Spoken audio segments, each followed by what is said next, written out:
I'm Wendy Coup, and we're in the heart of the King Country here. We live in a valley called the Parahika Valley. We have about 700 hectare beef and sheep farm, basically a hill country farm, but most of my work probably has been mostly around stock management, and I also do a little bit of financial work. I love problem solving to some degree. Sometimes the problems get a bit too immense. But yeah, I think it's being out in a really natural environment, knowing that we're trying to put things together that are going to mean that in the future this farm will still be a great farm.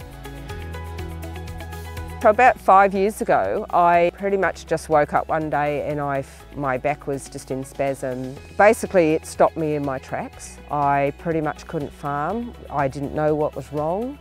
And what I discovered over that year of really delving deep into my heart and into my head was that I was just so out of balance, and I needed to find a way to get that balance back.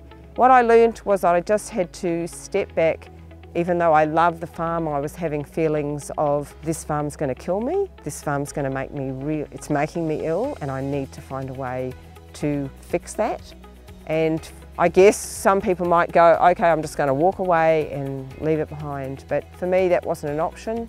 I loved being here most of the time. I have a great husband, we have a great business. But what was wrong? There was something missing that was just causing me not to be great. I guess when you're a mum and you're a wife and you're a community member, you often go, my time will come. And sometimes we're just letting years roll by and not letting our time come.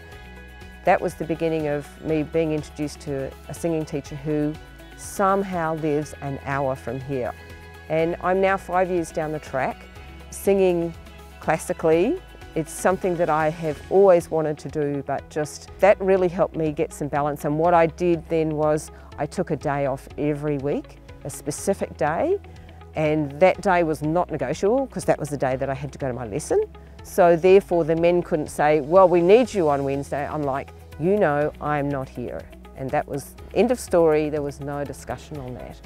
And that made me get off the farm because I think when you are completely identifying with your job or your business, it's a very vulnerable place, and you need to be able to step back and actually just nurture yourself at the same time as running a business. I'm excited to say that I'm still singing. I don't know if I've improved that much over the last 5 years, but for me that doesn't matter. The thing is that it fills my soul and it gives me incredible joy. And what it gave back to my family was the mother and the woman that they love. Women need to start thinking that looking after themselves isn't selfish, but it's actually self-filling. And if we can start having that attitude towards well-being, then it'll become sustainable for them and they'll actually start to see some long-term results.